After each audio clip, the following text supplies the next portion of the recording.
ناظرین، ڈاکٹر صاحب مسئلہ کشمیر کو اب اس صورتحال میں اجاگر کرنے میں آپ کو کوئی دشواریاں پیش آتی ہیں یا نہیں؟ جو مجھے محترم قریشی صاحب دشواریاں نظر آتی ہیں وہ کچھ اپنی ہیں، اور اللہ کا کرم ہے کہ وہ جو دشواریاں جس کا ہمیں شدید احساس تھا تو اس پر کچھ امپرومنٹ ہوا ہے۔ میں سچی بات بتاتا ہوں چونکہ مجھے معلوم ہے اور اس کا احساس ہے کہ کشمیر کے حال کے لیے جتنی کانسٹیٹوئنسیز ہیں، بہت ساری کانسٹیٹوئنسیز ہیں، مقبوضہ کشمیر ہے، آزاد کشمیر ہے، پاکستان ہے، OIC ہے، مغربی دنیا ہے، اور کہاں کہاں کی کانسٹیٹوئنسی نہیں ہے، سب سے اہم ترین کانسٹیٹوئنسی پاکستان کی عوام ہے۔ تو اس لیے میں آپ سے ایسی باتیں کرنا چاہتا ہوں جو واقعی حقیقت پر مبنی ہے کہ مسئلے کشمیر کے بارے میں جو اس وقت ہمیں تھوڑی سی پرابلم تھی وہ یہ تھی کہ مقبوضہ کشمیر کے اندر جو ہماری سیاسی قیادت ہے تو ان کے درمیان کچھ مشکلات تھے، and I am talking about 2007 اور ارلی 2008، لیکن اس پر اللہ کا بہت ہی کرم رہا۔ یہ جو ہمارے شہید شیخ عبدالعزیز صاحب ہیں، شہید کی تو پوری جو ان کی کوششیں ہوتی ہیں تو اللہ تعالیٰ قبول کرتا ہے۔ انہوں نے بہت اچھا ایک کام کیا، وہ یہ ہے کہ اور اس کے ساتھ اپنے شبیر احمد شاہ صاحب بھی تھے۔ انہوں نے حریت کے جو دو قائدین تھے، سید علی گیلانی صاحب اور میرزا عمر فاروق صاحب، ان کو نہ صرف یہ کہ ایک جگہ مل بٹھانے کی کوشش کی، بالکل اس میں کامیابی ہوئی۔ اللہ کا کرم ہے۔ یہ جو پچھلے 5 ہفتوں کے دوران کشمیر میں آپ دیکھ رہے ہیں، اس میں جتنی بھی کوششیں تھیں گیلانی صاحب اور میروائس صاحب کی، وہ ایک ساتھ انہوں نے کی۔ وہ جو مظفر آباد چلو کا نعرہ تھا، نہ صرف یہ کہ گیلانی صاحب اور میروائس صاحب نے اس کو ایک ساتھ ڈیلیبریٹ کیا اور اس کو ڈسکس کیا، بلکہ جب اس کا اناؤنسمنٹ انہوں نے کیا وہ ایک ساتھ کیا، ایک پلیٹ فارم سے کیا۔ یوم شہداء ہم وہاں مناتے ہیں کشمیر کے اندر 13 جولائی کو، پچھلے 4 سال میں کبھی وہ ایک پلیٹ فارم پر نہیں آئے، تو ایک ساتھ 13 جولائی کو جب لوگوں نے دیکھا کہ وہ سامنے ہے اور ایک ساتھ بیٹھے ہیں تو ان کی بالکل تمنائیں ان کے ساتھ ہی، دعائیں ان کے ساتھ ہی۔ اب ہم کوشش کرتے ہیں کہ جیسے اور ہمارے قائدین محمد یاسین ملک صاحب اور بھی لوگ ہیں ان کو بھی ان کے اندر کریں، کیونکہ یہ ایک وہ چیز ہے جب ہم بین الاقوامی سطح پر جاتے ہیں، جیسے میں نے کہا وہ کہتے ہیں کہ آپ کی خواہشات کے مطابق ہی حال ہونا چاہیے، پھر ہم کہتے ہیں کشمیری لیڈرشپ کو اس میں انکلوڈ کرو، وہ کہتے ہیں کس کو انکلوڈ کرے۔ تو یہ جو ہمارا پلیٹ فارم اب بن گیا، اللہ کا کرم ہے، اور لوگوں نے بہت ہی پازیٹیو ریسپانس دیا مقبوضہ کشمیر کے اندر، تو اس سے ہم انشاءاللہ بہت آگے بڑھیں گے۔ لیکن جیسے میں نے پہلے بھی عرض کی تھی، اگرچہ کامرس ایک بہت بڑی ہرڈل ہے ہمارے لیے، لیکن اگین وال اسٹریٹ جرنل جو پورے امریکہ میں نیو یارک ٹائمز سے بھی زیادہ امپورٹنٹ ہے، اس لیے کہ that deals with the economic issues not of United States of the world. Wall Street Journal نے اپنے ایک ایڈیٹوریل میں لکھا کہ ہماری جو انویسٹمنٹ ہے انڈیا میں وچ از ان بلینس، یعنی by 2015 it will be more than $100 billion. تو انہوں نے لکھا کہ یہ جو انویسٹمنٹ ہے، ایڈیٹوریل ہے، it is not safe, it is not safe, کیونکہ کشمیر جو ہے کبھی بھی وہ ایشو بن سکتا ہے، اور بہت انڈیا اینڈ پاکستان جو ہے نیوکلیئر ہے۔ تو کچھ ایسے بھی وہاں پر ایلیمنٹس ہیں with in the American society جو یہ محسوس کرتے ہیں، جن کا کامرس پر یقین ہے، they know language other than the economy, وہ کہتے ہیں کہ ہمیں پرماننٹلی ایسی سوسائٹی چاہیے، ایسا ایٹماسفیئر چاہیے جس میں ٹینشن وغیرہ کبھی نہ بڑھ جائے، اینڈ دے نو اٹ۔ بلکہ مجھے جیمز ولسی جو CIA کے چیف تھے، جیمز ولسی نے ایک دفعہ وہاں پر CNN پر کہا، اینڈ آئی واز واچنگ ہم، انہوں نے CNN پر کہا کہ ہمیں ساؤتھ اور نارتھ کوریا کو بھول جانا چاہیے۔ ساؤتھ اور نارتھ کوریا میں کوئی، یہ CIA کا چیف رہا ہے بل کلنٹن کے دور میں، اس نے کہا میں آپ کو بتاتا ہوں ساؤتھ اور نارتھ کوریا میں نیوکلیئر جنگ نہیں ہو سکتی ہے، لیکن نیوکلیئر جنگ بالکل ہو سکتی ہے، اور وہ ہو سکتی ہے ہندوستان اور پاکستان کے درمیان، اور اس نے کہا اس لیے ہو سکتی ہے کہ اس کا بون آف کنٹینشن جو ہے کشمیر، وہ ابھی تک وہاں پر ہے۔ تو اس لیے میں آپ سے کہتا ہوں کہ کچھ ایسی مشکلات ہیں جو کامرس کی وجہ سے وہاں پر ہمارے پاس ہیں، لیکن کچھ ایسے بھی سین ایلیمنٹس ہیں امریکہ میں جو کہتے ہیں کہ یہ ٹھیک ہے کہ ہمیں بلینز آف ڈالرز کی منڈی مل رہی ہے، لیکن اس کو اگر ہمیں محفوظ رکھنا ہے تو پھر کشمیر کے ایشو کو ہمیں ایڈریس کرنا ہوگا۔ ڈاکٹر صاحب، کشمیر پر اقوام متحدہ کی 3 قراردادیں ہیں۔ پہلی قرارداد جب انڈیا اقوام متحدہ میں گیا اور وہ پاکستان کا کشمیر پہ حق تسلیم یا پارٹی تسلیم کیا گیا،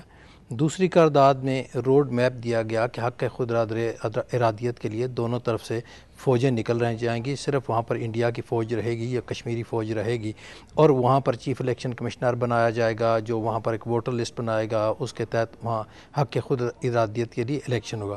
تیسرا وہ قرارداد ہے جب پاکستان گیا، جب انڈیا نے 2 بار وہاں پر انتخابات کروائے اور انہوں نے یہ تاثر دینے کی کوشش کی کہ انڈیا میں ہونے والے انتخابات جو ہے حق خود ارادیت کے متبادل سمجھے جائیں اور یہ سمجھا جائے کہ کشمیریوں نے انڈیا کے حق میں فیصلہ دے دیا۔ اس پر یہ قرارداد آئی کہ ان کے پاکستان کے آزاد کشمیر میں یا مقبوضہ کشمیر میں جو انتخابات ہوں گے ان کو حق خود ارادیت کے متبادل نہیں سمجھا جائے گا۔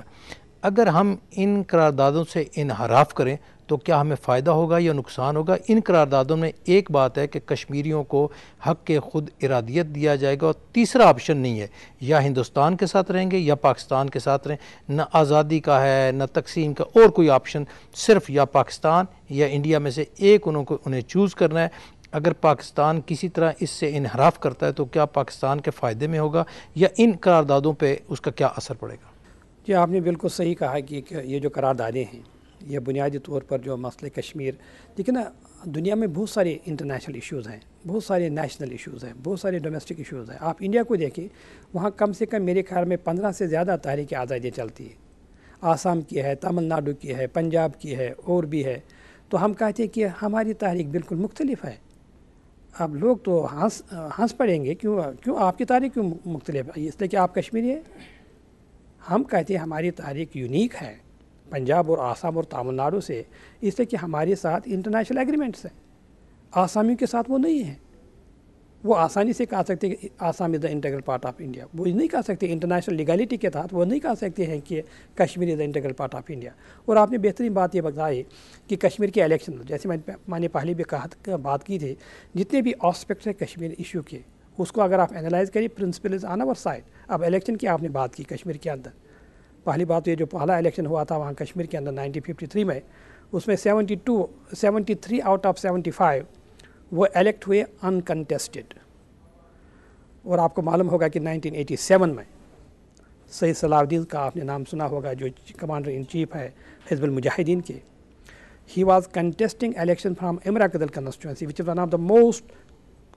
crucial constituency in the whole state of Jammu and Kashmir، بہت ہی پریسٹیجس کانسٹیچوئنسی ہے۔ تو جو رولنگ پارٹی کا تھا candidate, he was the president of the ruling party, اور یہ جو صلاح الدین صاحب تھے، he was the candidate from Muslim United front. صلاح الدین صاحب واز وننگ بائی 14,000 ووٹس، اور شام کو جب ریٹرننگ آفیسر نے اعلان کیا، اس نے کہا سید صلاح الدین، by the way his name از محمد یوسف شاہ، اس نے کہا محمد یوسف شاہ از لوزنگ بائی 14,000 ووٹس۔ اس طرح کا وہاں پر ریگنگ ہوا۔ اس نے کچھ نہیں کیا سوائے اس کے کہ وہ 14,000 ووٹ سے جیت رہا تھا، اس نے کہا وہ 14,000 ووٹ سے ہار رہا ہے۔ اور اس صلاح الدین صاحب کے ساتھ اس وقت الیکشن میں جو اس کے کیمپین ٹیم تھی، اس میں محمد یاسین ملک صاحب تھے، اس میں اشفاق مجید صاحب تھے جو بانی کمانڈر تھے جموں کشمیر لبریشن فرنٹ کے۔ تو وہاں تو کون سا ایسا الیکشن ہے جو فیئر ہوا؟ ایک بات آپ کو میں بتاؤں، جو پہلی قرارداد آئی اقوام متحدہ میں، وہ نہیں آئی United Nations Commission for India and Pakistan میں۔ وہ United Nations Commission for India and Pakistan کو سیٹ کیا تھا، اس کو اسٹیبلش کیا تھا سیکورٹی کونسل نے۔ اس کی پہلی قرارداد جو ہے وہ آ گئی 13 اگست آف 1948 کو، لیکن 13 اگست 1948 سے پہلے بھی ایک بہت ہی اہم قرارداد ہے، جو جیسے میں نے کہا تھا کہ جس کو آتھر کرنے والا امریکن ایمبیسڈر ہے، and it was adopted in the security council. اور اس دن اس کو اڈاپٹ کیا جو پاکستان اور کشمیر کے لیے بہت ہی ہسٹوریکل ڈے ہے، یوم اقبال پر اس کو اڈاپٹ کیا گیا تھا اپریل 21 آف 1948، اور جس نے کشمیریوں کو یہ حق دیا ہے کہ وہی اور سوائے کشمیریوں کے کوئی کشمیر کا فیصلہ نہیں کر سکتے ہیں، اور ایک ایسے ایٹماسفیئر میں ان کو فیصلہ کرنا ہوگا جس میں ان کو کوئی کوئرشن نہیں ہوگا، کوئی انٹیمیڈیشن نہیں ہوگا۔ یعنی اگر آپ کورشن اور انٹیمیڈیشن کو تعبیر کریں گے آج کے حالات میں، اس کا مطلب یہ ہے کہ وہ آپ نہیں اسرٹین کر سکتے ہیں جب وہاں پر ہندوستان کی 7 لاکھ فوج ہوگی۔ تو اس لیے میں کہتا ہوں کہ اگر آپ کو کوئی بھی بہت مین آف وزڈم مل جائے، I don't care who the person is, جو آپ سے یہ کہے گا کہ دیکھیے 2008 میں حالات بدل گئے، ان قراردادوں کو آپ پیسے منظر میں رکھیے، ان کو آپ فی الحال خاموش کریں۔ آپ کہیں ہم خاموش کر سکتے ہیں، آپ کا تعلق اگر پاکستان سے ہے آپ پارٹی نہیں رکھ سکتے ہیں، آپ کا تعلق اگر کشمیر سے ہے آپ پارٹی نہیں رکھ سکتے ہیں۔ پھر ہندوستان کا یہ کلیم کہ Kashmir is the integral part of India کل نہیں آج ہی وہ اپلیکیبل ہے۔ سو دا ریزن دا وے جو ہمارے پاس سب سے بڑی دلیل ہے کہ we are not the integral part of India, اس کی بنیادی وجہ یہ ہے کہ ہمارے پاس اقوام متحدہ کی قراردادیں ہیں۔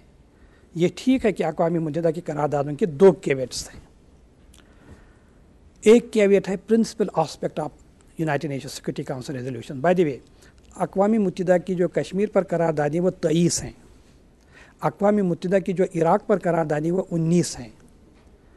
لیکن یہ سب کی سب قراردادیں جو ہے نا اقوام متحدہ کی، یہ سیکورٹی کاؤنسل کی نہیں ہے، سیکورٹی کاؤنسل میں بھی اڈاپٹ ہوئی ہیں، کچھ United Nations Commission for India and Pakistan میں پاس ہوئی ہے اور کچھ جنرل اسمبلی میں پاس ہوئی ہے۔ ان سب قراردادوں کے دو کیویٹس ہیں، ایک پرنسپل کیویٹ ہے، ایک آپریشنل کیویٹ ہے۔ جو پرنسپل کیویٹ ہے ان تمام قراردادوں میں وہ صرف ایک بات ہے، وہ یہ ہے مسئلہ کشمیر کا حل کشمیریوں کی خواہشات کے مطابق ہونا چاہیے، اور اس پر نہ کل کوئی کمپرومائز کر سکتا تھا نہ آج کوئی کمپرومائز کر سکتا تھا اگر وہ کشمیری ہے۔ فیصلہ کرنا ہے کشمیری، یہ اصولی آسپیکٹ ہے سیکورٹی کاؤنسل کے ریزولوشنز کا۔ جو آپریشنل آسپیکٹ ہے وہ یہ ہے کہ یہ ہونا چاہیے رائے شماری کے ذریعے، یہ اقوام متحدہ کی قراردادوں میں ہے۔ ہم یہ کہتے ہیں جیسے ہماری قیادت ہے آل پارٹیز حریت کانفرنس، اس میں سید علی گیلانی صاحب کی دستخط ہے، اس میں میرواز عمر فاروق صاحب کے، یاسین صاحب کے اور شبیر صاحب کے دستخط ہے، جو 1993 میں منشور بنایا آل پارٹیز حریت کانفرنس کا۔ وہ کہتے ہیں کہ اگر کسی وجہ سے کوئی ایسی چیز ہے کہ اب رائے شماری نہیں ہو سکتی ہے، اس کا متبادل ہم دیتے ہیں آل پارٹیز حریت کانفرنس والے، آپریشنل پاس کا متبادل، اصولی آسپیکٹ کا نہیں۔ آپریشنل آسپیکٹ کا جو متبادل ہے وہ یہ ہے کہ سفری کی مذاکرات ہونے چاہیے۔ ہندوستان اور پاکستان کے ساتھ آپ کشمیری قیادت کو مذاکرات کے ٹیبل پر لائیں، فیصلہ تو پھر بھی کرنا ہوگا کشمیری عوام کو، لیکن رائے شماری سے کریں گے یا سفری کی مذاکرات سے کریں گے وہ ماڈلٹی تو اس میں ہم لاچک پیدا کر سکتے ہیں۔ تو بنیادی طور پر جو آپ کا سوال تھا کہ کشمیری اگر اقوام متحدہ کی قراردادوں کو کہیں گے یہ فرسودہ ہے، ہندوستان اگر $100 ملین بھی خرچ کرتا اس کو اتنا فائدہ نہیں ہوتا جتنا اس کو اس اسٹیٹمنٹ سے ہوگا جب ہم کہیں گے کہ جو اقوام متحدہ کی قرارداد ہیں وہ آؤٹ آف ڈیٹس ہیں۔ ڈاکٹر صاحب جو دوسری قرارداد ہے اگست 48 میں، اس میں تو کلیئر طے کر دیا گیا نا کہ کشمیریوں کے پاس دو ہی آپشن ہوں گے، یا ہندوستان کے ساتھ جائیں یا پاکستان کے ساتھ جائیں، اور اس کا آئندہ اصول کہ کیا ہوگا اس کے بعد تیسری قرارداد ہے، چوتھی قرارداد آتی ہے۔ تو پہلی قرارداد جو ہے وہ مینڈیٹری ہے، دوسری مینڈیٹری نہیں ہے، وہ دفعہ 6 سے تحت ہے۔ آپ نے بہت اہم بات بتائی، یہ بھی ہندوستان کنفیوز کرتا ہے۔ دس گوز وداؤٹ سیئنگ، جو چیپٹر 7 کے تحت قراردادیں ہیں جو بائی دی وے عراق پر ہیں، ان پر سیکورٹی کاؤنسل کو وہ انفورس کرنا پڑتا ہے۔ جو چیپٹر 6 کے تحت قراردادیں ہیں جن کا تعلق کشمیر سے ہیں تو وہ انفورس ان کو نہیں کرتا ہے، وہ اس کے لیے سفارش کرتے ہیں۔ لیکن بہت بڑی فرق ہے انٹرنیشنل لیگالٹی میں، جو کشمیر کے بارے میں قراردادیں اور عراق کے بارے میں قراردادیں۔ عراق کے بارے میں جتنی بھی قراردادیں 19 ہیں، جی، ان 19 میں آپ دیکھ لیجئے، آپ اوریجنل نکالیں، اس پر صدام حسین کے دستخط نہیں ہیں، لیکن وہ انفورس ہوئے چونکہ وہ چیپٹر 7 کے تحت ہے۔ چونکہ چیپٹر 6 کے تحت وہ انفورس نہیں کر سکتے ہیں، لیکن وہ بائنڈنگ ہے، مور بائنڈنگ دین چیپٹر 7۔ آپ کہیں گے یہ کیسے؟ چونکہ جو